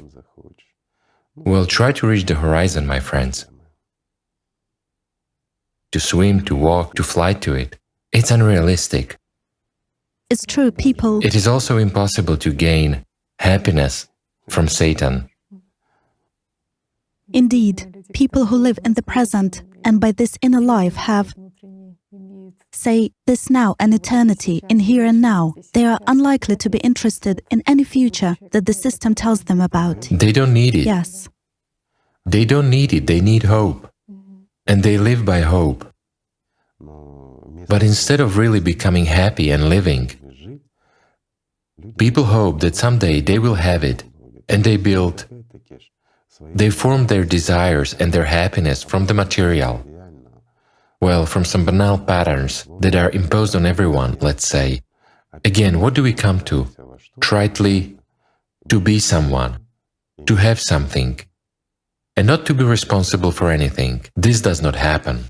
And here is also, Igor Mikhailovich, a lot of people would like to, they understand that there is something greater than a body, that there is, some people believe that there is only the world of subtle energies and there is nothing beyond it. But in this aspiration... Well, wait, if there is a world of subtle energies, it means that there is something that forms it. Everything is simple. It's just that in this aspiration to come into contact with the spiritual world and with the spiritual source, to feel love, to get rid of some attachments in the outside world, they come to... Well, in particular, there are the rituals of ayahuasca, which are widespread in Latin America, in Peru. Even in some religions, it becomes... In some countries, it is even a national asset. These are such hallucinogenic substances, hallucinogenic plants, and people go to the world's end, fly several thousand kilometers away to get this ritual, this experience, to break free from their problems, so as to get rid of what they have accumulated by their choice in the moment. And it takes a huge amount of time, money, and moving from one side of the earth to the other. To get another illusion. Yes. Yes, to get. And what's going on? And what's attractive about it all? Again, it's a toxin that affects a neural group of the brain, I emphasize. And there's a partial disconnection, but it acts selectively. It turns out that there is not a complete disconnection, but a partial disconnection between personality and primary consciousness. And here, at the level of personality, he gets some freedom from secondary consciousness, from primary consciousness.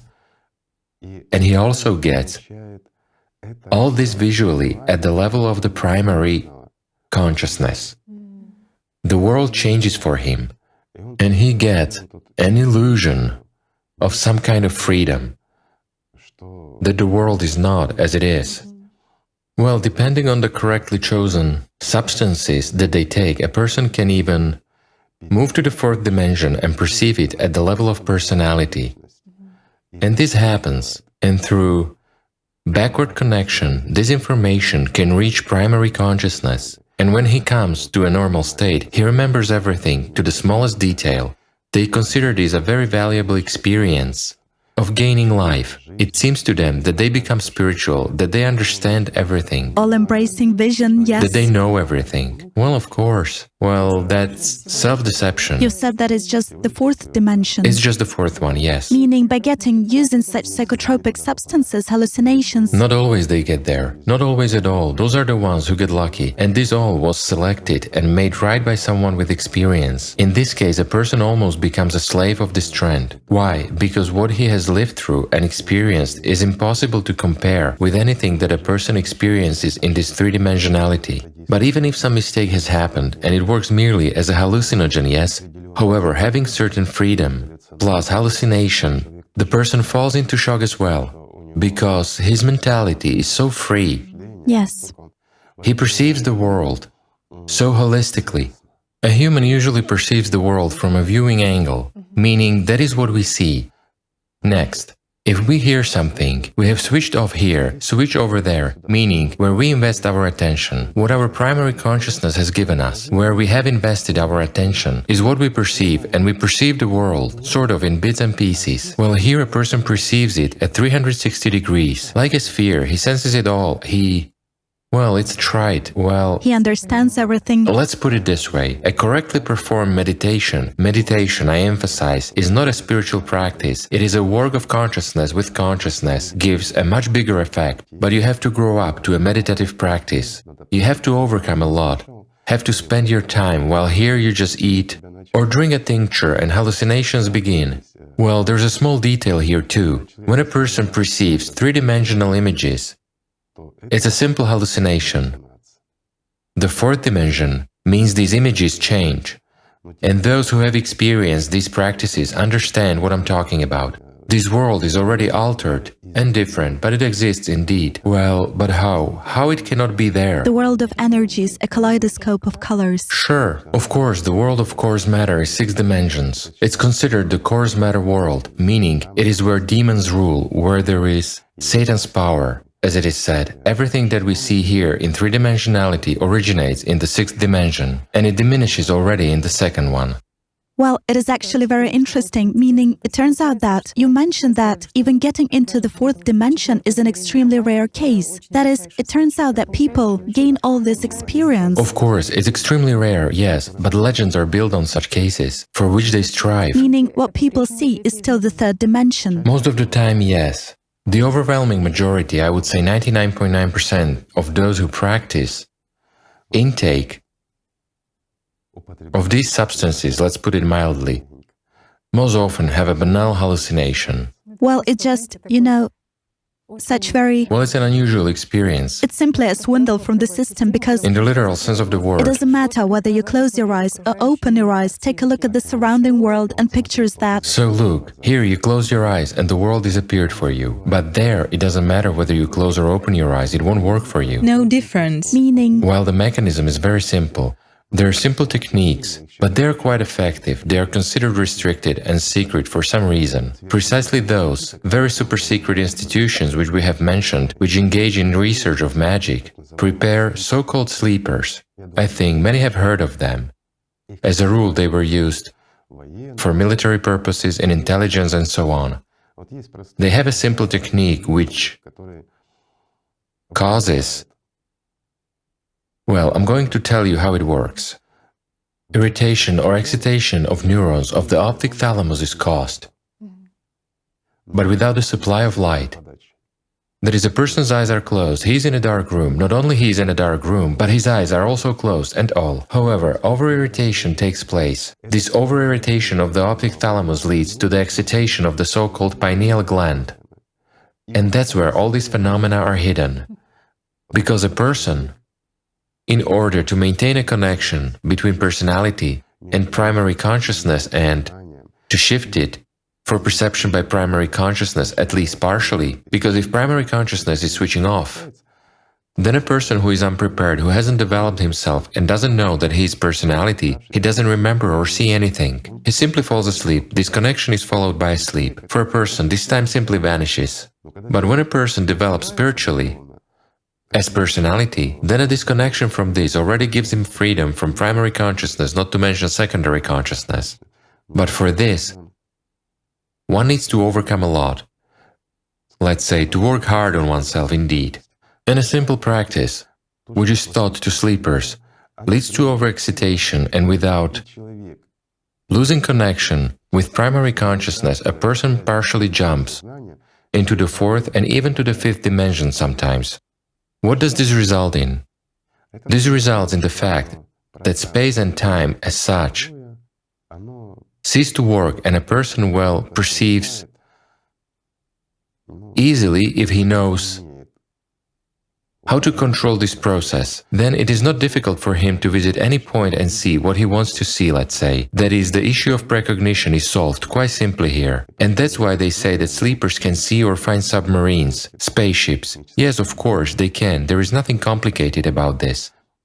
There is such a mechanism.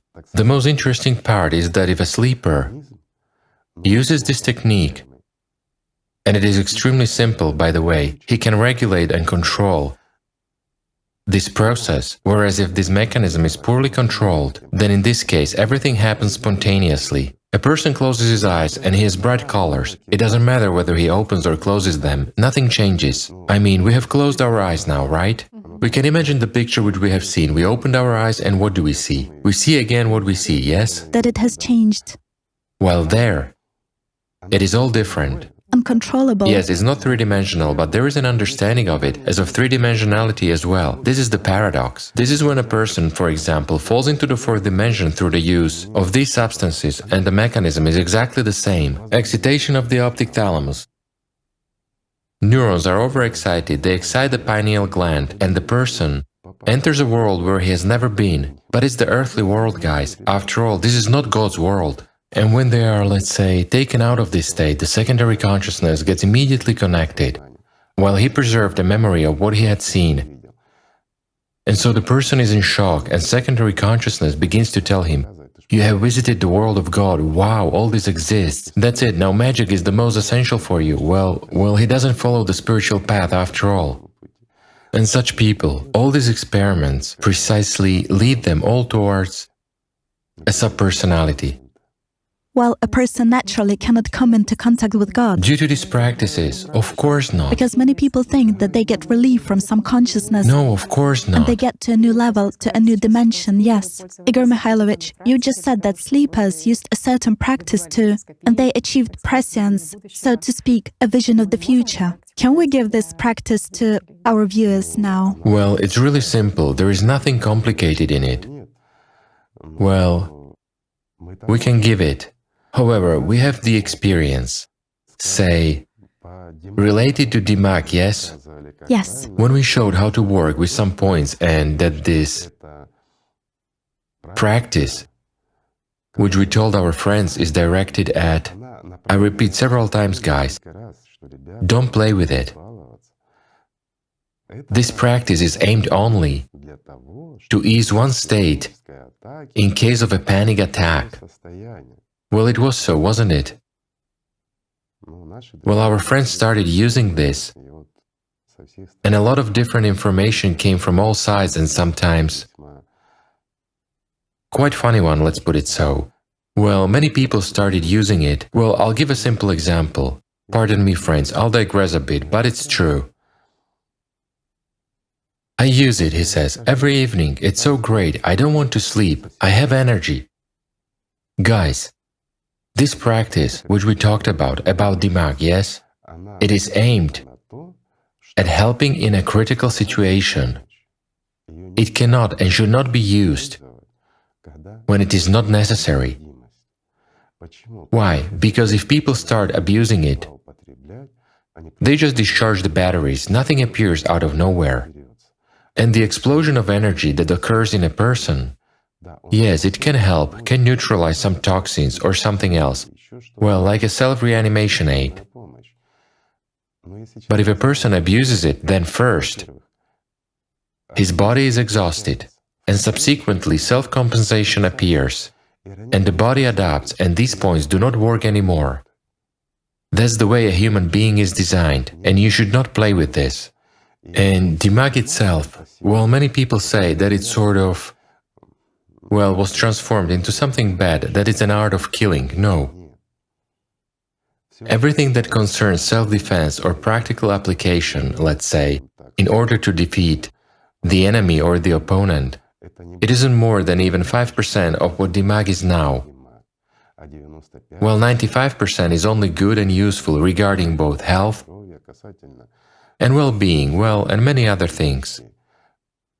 Of course, there is a lot of I could tell you, but guys, how can I tell you? Well, excuse me, well, because of these, and we have a lot of them, experimenters, there's no other way to call them. Well, it's just scary to tell you about something good and working. Well, it's true.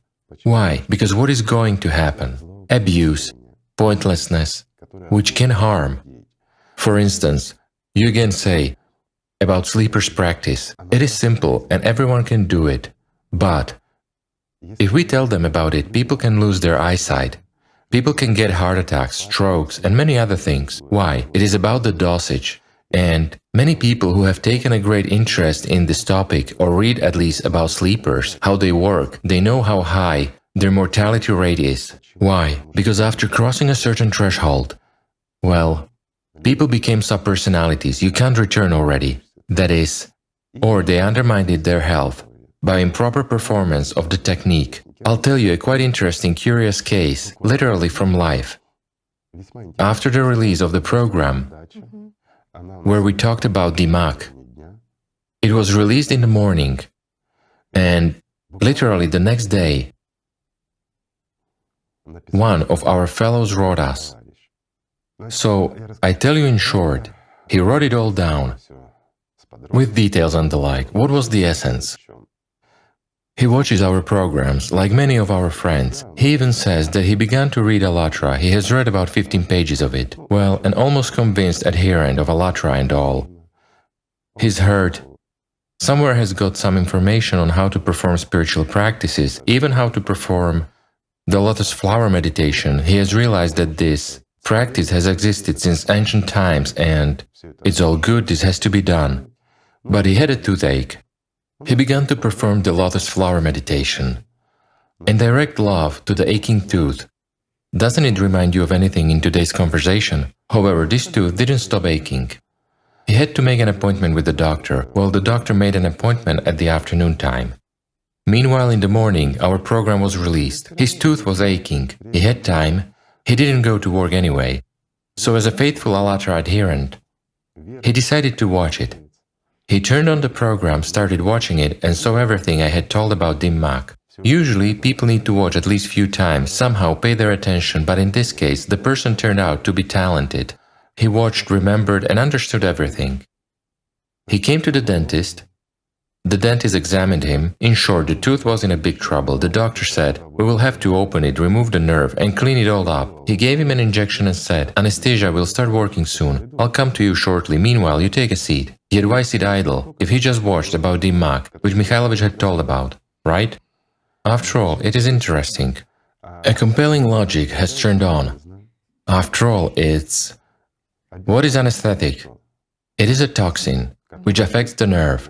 So if I do as Mikhailovich has said, then in theory, it should sees its effect. Hence, Dimag works. And Mikhailovich did not lie, right? And if it doesn't cease, and anesthesia begins to work anyway, then something is wrong. He did this practice, then the doctor came up and said, "How's your tooth?" They examined it and it was numb. Frustrated, he opened his mouth. This meant that everything was as it should be, and so the doctor began his work. This man told us that he was even slightly upset that the effect didn't take place. And at that moment, as it always happens, all of a sudden, there appears pain. Because there is a delay, there is chemistry, which works in the body, everything takes time.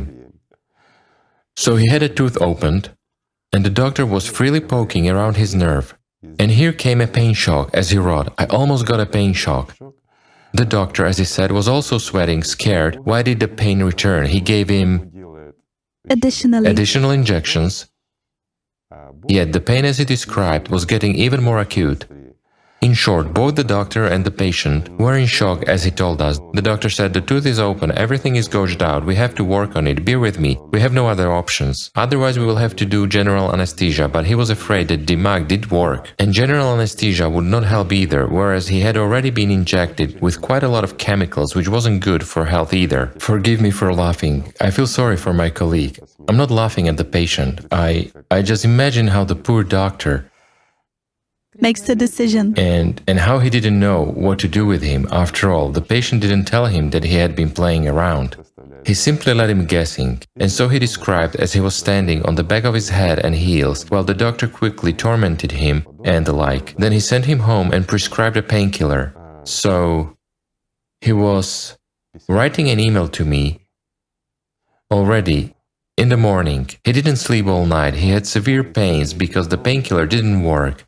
And so he told me everything he thought about me, about you too, and about the whole Allatra. And here I have a question. My friends, clearly, this case is funny, but it's a real one. Frankly speaking, it is the doctor who I am sorry for. As for the patient, I'm not sorry for the patient, stupidity has to be paid for. But I do feel sorry for the doctor. He was affected, though he wasn't guilty. But now, I have a simple question for many people, right? If you don't like us, you don't like me, you don't like the host, there are also invited people with whom we are often filmed. Well, if you can express your indignation towards us, but why us? Why blame the entire Allatra movement because of us, let's say? We are just the participants of the Allatra International Public Movement, just a small part of it. While in Allatra there are a lot of people, and a lot of good, really beautiful, really positive deeds are being done.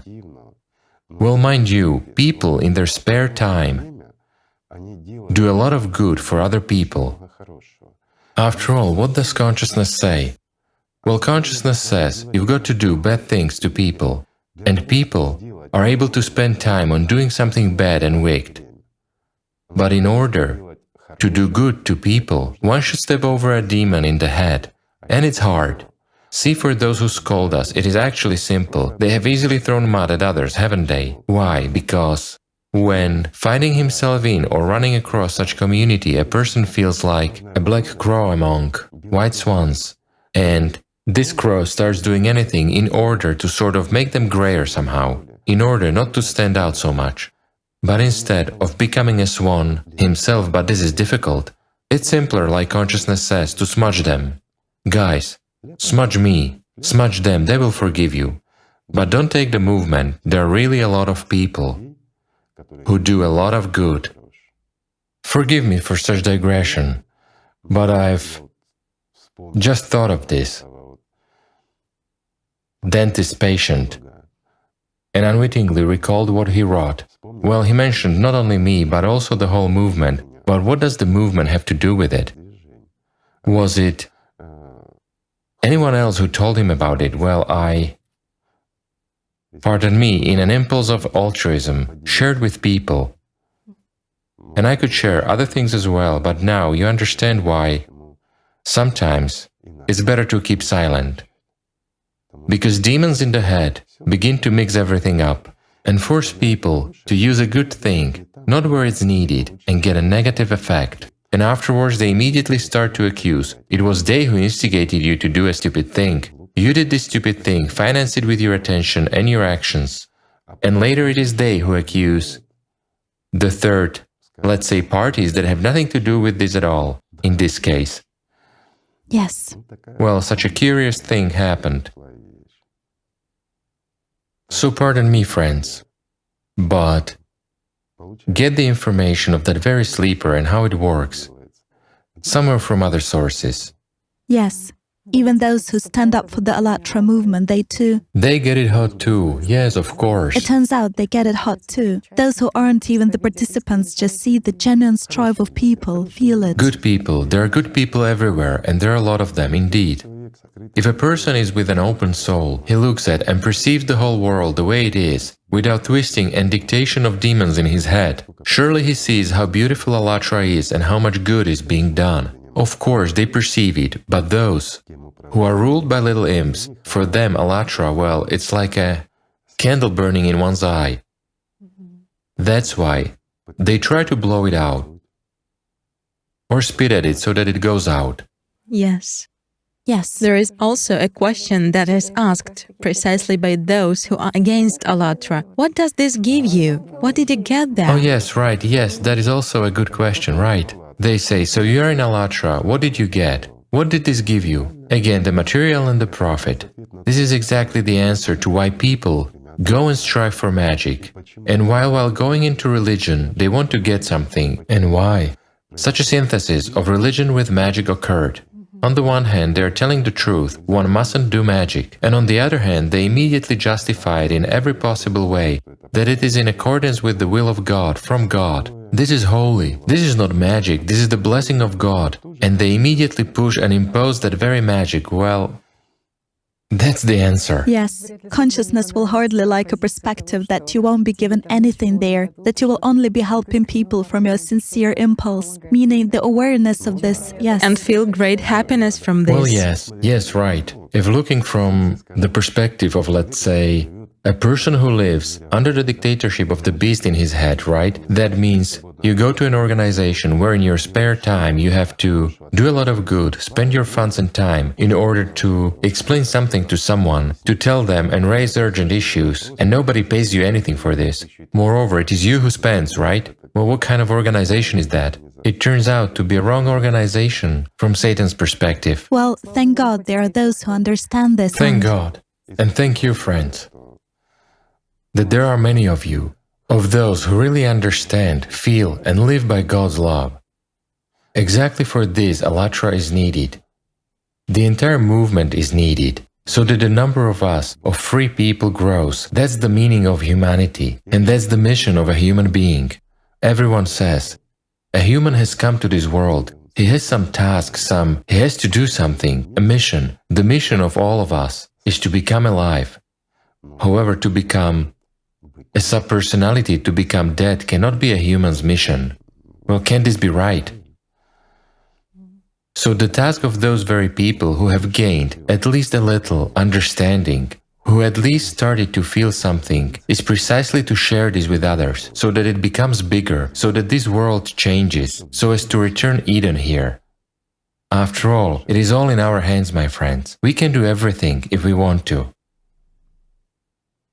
Also, Igor Mikhailovich, we have another topic. It is the topic of Latin America, that on their territory, in particular in Peru, Colombia and Mexico, there are so many rituals of, so to say, bloodthirsty rituals in which basically initiations of mages occur with the involvement of subpersonalities. Well, if we take Latin America, Spain and Mexico, as of today, there are more than 2,000 of real mages in this territory, the real ones. Of those who have power. It's a huge number, yes, huge. Yes, and today they are the favorites. And by the way, as it is stated by those favorites themselves, Satan controls people's consciousness, while mages control their tongues. And we know that this is obvious. Today among them there are also some who have a grudge against Allatra. a serious It one. turns out that mages do not watch the evil tongues or contribute to this. Well, taking into account that November begins and December is ahead, and for those who know, well, for those who do not know, I'll tell you what it has to do with November and December. November and December for mages, well, sorcerers, I mean all of them, this entire gang, for them it's a very important time. At this time, they accumulate power. That is, they receive this power for their demons so that they become stronger. Then during the year, they use this power in their work. Then it is pulled back, and these days are just as important for them. Well, let's put it this way. The end of October, through Christmas, is a very important time for accumulating power for them. Well, power is power. And the most interesting thing is that even those very demons and that very Satan use the power that is given for life. Magic cannot be forbidden all over the world, because it happens at people's choice. Satan cannot be forbidden, because this material world is his world, and he's the architect of this world. But it is possible to deprive of power those very sorcerers, mages, simply by taking it from their demons, let's say for the period of its accumulation in a particular region. Well, for everyone's edification, let's say, those who are engaged in magic, and I'll remind you, there are more than 2,000 of them in Spain, Mexico, Latin America, will be left without replenishment during this season, in order that they watch the tongues that they control. Well, after all, it's them who said that. And now, guys, a small point. You can take this as a joke, but for those who can think, I'll mention it. Those who are really engaged in magic will be forced to leave this territory in order to replenish their power. This does not affect charlatans, but it's no use to come to mages till Christmas. No need to waste money. They won't be able to even move a feather from the needle, let alone to do something. And this, once again, shows that one needs to love God, but not to deny God's love, and all the more not to blaspheme it. For their edification, if they fail to understand, they will lose power during these days, forever, and then they will have to leave those territories. Well, even next year, in 2020, they will turn from favorites into outsiders, though as of today their magic has been leading the world. Next year, it won't. It's interesting. Watch those who are subordinate to you. Also, Igor Mikhailovich, you mentioned the seasonality of magic, and now there is an understanding that most people feel the autumn blues precisely in autumn. A period of exacerbation of various psychiatric diseases comes precisely in autumn, that is... And many events begin at this time, which decide people's destinies. So now it's clear that this is not just a lack of sunshine or good weather. It's a season. No, it's a season of accumulation. And many who are in the web, of course, they experience an enormous exhaustion. Why? Well, I've already answered. Demons accumulate power. For the season, it's like a crop. They've harvested the crop, and they use it all year until there is a new one. This does not mean that powers don't come. They do come, though mages cannot use them. So they use what they have. Therefore, just like that fellow said that he used to spend 24 hours on serving Satan, it's an enormous labor. If people invested as much into building life as they invest into building death, all would be saints.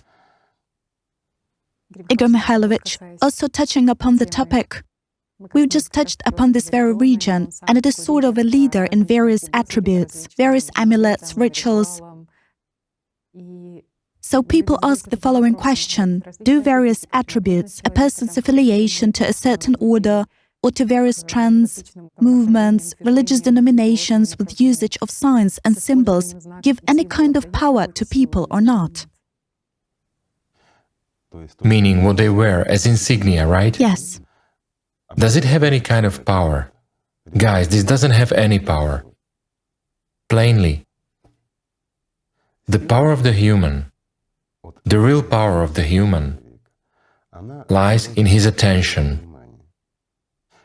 And for instance, can the spiritual oppose the dead? It can, easily. If a person is alive, if he's with the spiritual world, well, let's say, at least near, his spiritual power increases. It's like a flame, which can... Well, the simplest example for understanding, we take one candle, we have talked about it, enter a room and it's getting brighter. Now imagine 1,000 candles, and we enter this room, it will definitely be brighter. Or a person lit up a candle in the field, it's seen from afar, and he is seen from afar, while little is lit up around him. However, what if there is 1,000 of candles? He will be seen even from a longer distance. 1,000 candles lit up in the field at night will be seen even from outer space. What does it indicate? That power which he gains, right? Because besides him there are an infinite number of angels with whom he maintains contact. Can some pitiful nothing oppose everything? No, of course. It cannot. But the same goes with demons. If, say, a person is under Satan's power and, well, it's a figure of speech, let's say, under the dictatorship of that very system or demons, and these demons manipulate through him, they can have power over an unprotected person, because all their community is on their side, just like a whole legion, right? But it's still very limited. And the stronger the mage is, the stronger his demon is, the more power it takes from people, the higher he is in his hierarchy. And the higher he is in his demonic hierarchy, the bigger his power reserve is, the harder it is for an ordinary person to oppose him. Well, you see, everything is simple. The attributes don't play any part. Attributes just indicate affiliation to somewhere and to someone. But if a person, let's say so, doesn't know what your sign is and what it is for, then it might be merely as some jewelry or something else. You see, it's nothing for him. So, but on the other hand, if they wear various skulls and something specific like this, well, of course, this attracts attention, this makes one open up in some way. Well, provoke fear. And what is the main thing here? An emotion and the following resonance. And an emotion can be provoked by hanging these skulls, feathers, well, something else all over yourself, just like they often use it in magic, right? It doesn't have to be some intensive ritual. If his appearance makes him scary to look at, a person gets scared, and if he does, there is already an investment of attention. Emotion. And of course, now he opens up before him, and it's simpler for that one to resonate with him in order for demons to enter. And then he becomes a part of his food, meaning, in this case, a mage is a conductor between the demonic world and this. Well, in this case, it's already a hamburger or a goat, let's put it so, that is being used. In fact, everything is simple, so attributes are merely attributes. However, there are also working signs, we've talked about them already. Those ones, yes, those ones possess certain powers.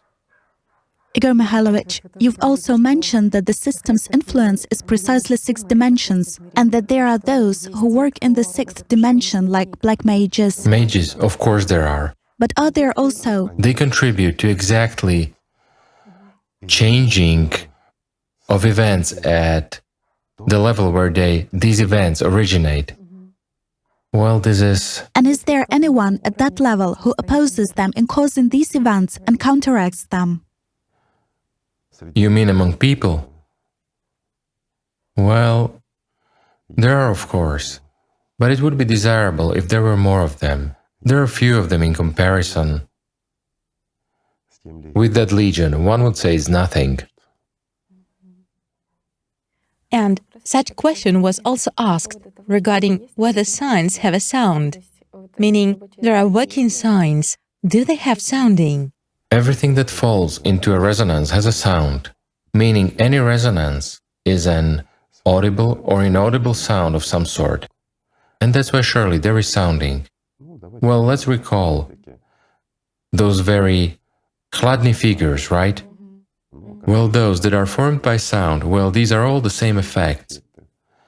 That's why any sign naturally has a sound. In general, let's say any interaction is certain vibrations of some kind. Vibrations are sound. Well, it can be put this way too.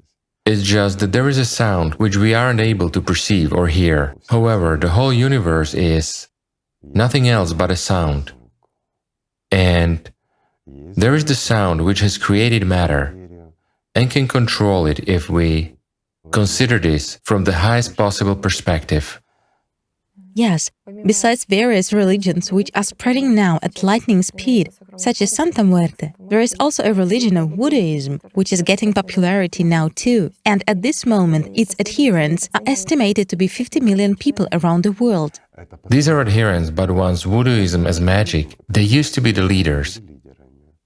Well, now there are a lot of adherents, but they have much fewer mages comparing to, let's suppose, that very Latin American group. By the way, it is they who can become the leaders in the year of 2020.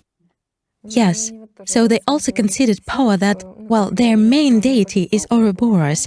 It is kind of regarded as both good and bad, meaning it is simply a force which merely... And the force is a force. An active one, yes. But in this case, they look at that force which creates this world, which gives life, while this source that emerges and creates everything goes exactly out of the spiritual world. Do you remember we were talking about a chamomile? We offered our friends to imagine a chamomile. Who created this chamomile? Again, each of you did, who actually imagined it, meaning you occurred to be the source of creation of a whole world, a whole life. Why? Since there is a chamomile, it means that there is a little bug on it. And since there is a bug, it means it's not the only one. And so forth and so on. And if to imagine all these, one can imagine a whole town. And a whole town will exist, but it will be limited only by the power of investment of your attention in that picture which you imagined at that time, which you allocated to it. Because once you get distracted and you forget about the chamomile and the bug and all the rest, and so are they. On the one hand, they are right about the force which is coming, that is the force which gives life. That is why demons chase after this power of life, which people waste, give away without thinking. That power which is given them here so that they gain eternal life. That power, the power of attention, they give it for everything empty. They invest in some envy, in some, well, in any mortal thing, in aggression, in dreams. Well, what dreams can be there? Get up and do. If you want something, make it, do it. If you don't know how, learn it. And you'll have everything. Everything will work out. Make demons serve. They will do it. But again, what do people want? For it to happen by wave of a magic wand. Well, so it happens, and this is how religions appear. In this case, they are religions of sorcery. Yes, and their dark side became notorious, owing to the fact that they used to have a potion like ayahuasca that put a human in the state of death for some short period of time, after which the human returned to life with kind of zombie effects that he lived through the experience of this death. Yes, he experienced, well, all the vital mechanisms were turned off and... Yes, a person loses his memory. He doesn't know who he is. Yes, after... And the like. But he still had primary consciousness. And such person was used later as a slave. Do you remember we once talked about hypnosis? And that personality doesn't have a criticality of perception. Yes. And if primary consciousness is partially suppressed, then secondary consciousness basically cannot enter. And here, the operator acts as a third force who puts a person into hypnosis and can instill into him that he's a famous singer and a person behaves absolutely like that singer. A personality doesn't care because this concerns three-dimensionality and this doesn't bother it much. And primary consciousness already supplies information. that which it supplies, and personality uncritically invests attention in what is necessary. That is, the same effect as putting a person into the state of hypnosis works upon the intake of toxins, or rather upon applying toxins on a person who consumed them in one way or another. It doesn't matter how it was injected in the form of a powder, liquid, or various substances were mixed into food, but a person by taking it has a problem with neurons, meaning certain connections get destroyed. And they are destroyed to such an extent that even the self-identification of primary consciousness does not work anymore. Naturally, connections with the bag essence are lost, meaning his memory is absolutely disconnected. The memory is divided into several components. There is a basic memory, so let's not go into, let's just say that all the past disappears, because it detached, let's say, the bag essence, the place where it is really stored, and what we call memory, because this memory comes through a certain group of neurons to primary consciousness. Well, such a mechanism. I do not want to go into it too much. We once described this already. Whoever wants to will find this and will read this. So, both that mechanism and this one leads to, well, if hypnosis is a brief effect, then here it's almost forever, and only a few of those who have been put into a state of a zombie can return to a normal life. To awake or to activate those neurons that have been disabled is extremely problematic. And a person becomes like a child. He doesn't remember, doesn't know, but he can work physically, he can do some work. He doesn't have such a critical approach to himself. Well, it's a machine that serves itself and can do something. Well, that's not the worst thing about their religion. What is much scarier in the voodoo religion is that they practice remote influence. It is oriented more at harm at a distance. To health, to death, they have developed it very well. If we compare it with, say, Latin American region, where they have rather a consumer attitude to get something for themselves, here it is punishing someone. To do harm. That prevails. Yes, and it's also interesting, by the way, that when we study this issue, they say that there is a certain similarity between science and magic, in the fact that there is a certain cause and effect relationship, that if you did A, you received B. If you did one thing, you received another thing, and at the same time, the issue was raised of this non-contact influence, or influence at a distance through the objects that a person held in his hands or touched. Of course. But all this leads to… A simple example, I'll digress, a person touch something. After all, he leaves his energy signature. Just like a dog, when a man walked by, the dog is put on the scent and it follows the smell. The same is here. If this object still retains the activity of this person, the mage can influence through it. But it can work only when a person, is under the control of demons. If the demons that control this person are weaker than the demon that attacks, then everything will be as this mage wants if his demon is stronger than those demons. Well, it's a simple mechanism. Well, if a person, is with Allat inside, he loves God, he is filled with this mage will simply not see him. Invisible to the system. Even if he sees that person, he won't be able to reach him. The darkness does not approach the light. Now it's clear why in ancient times, when many people said about the warrior host, they wanted to be invisible to the enemy, this understanding that the majority… But again, it was a different warrior host, and they said about something different. Precisely those galliars were mentioned who actually stand as the light to guard people against the darkness, who stand to ensure that there is less influence on people, who protect. Just like you asked, are there those who… Yes, there are, but they are very few. But they exist. Well, before there were more of them, and there was less darkness. That's the point. However, consciousness again took this information, twisted it like it is a legend, and turned to what? To our usual, everyday, banal three-dimensionality.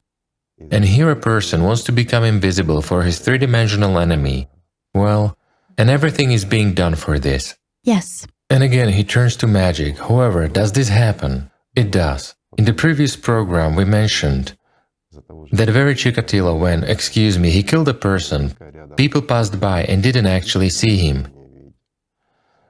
This is that power, that demon which attacked this very Chikatilo and committed this crime. With his hands, he possesses a huge power. And such things happen. So we've precisely touched upon this influence, so to speak, at a distance. And interestingly, even scientists themselves and that very mages note that there's probably some space in which this information is transferred very quickly from one object to another. And they speak about the existence of something similar to the ether, as it is called in science, that through this there happens. Well, there is no ether as modern physics asserts, so... Well, but something similar probably exists. Well, I see. I don't want to go into physics, forgive me, friends, but we can talk about it for another 3 hours. Yes, there is also a question, well, such a question, about burial of shamans, that if there was a sorcerer or shaman who possessed real power, then after a certain time, people living in the territory under his control should perform certain rituals to live in peace. In other words, sort of under his protection, so that he wouldn't prevent them from living. Wait, is it in peace under his protection or against his influence?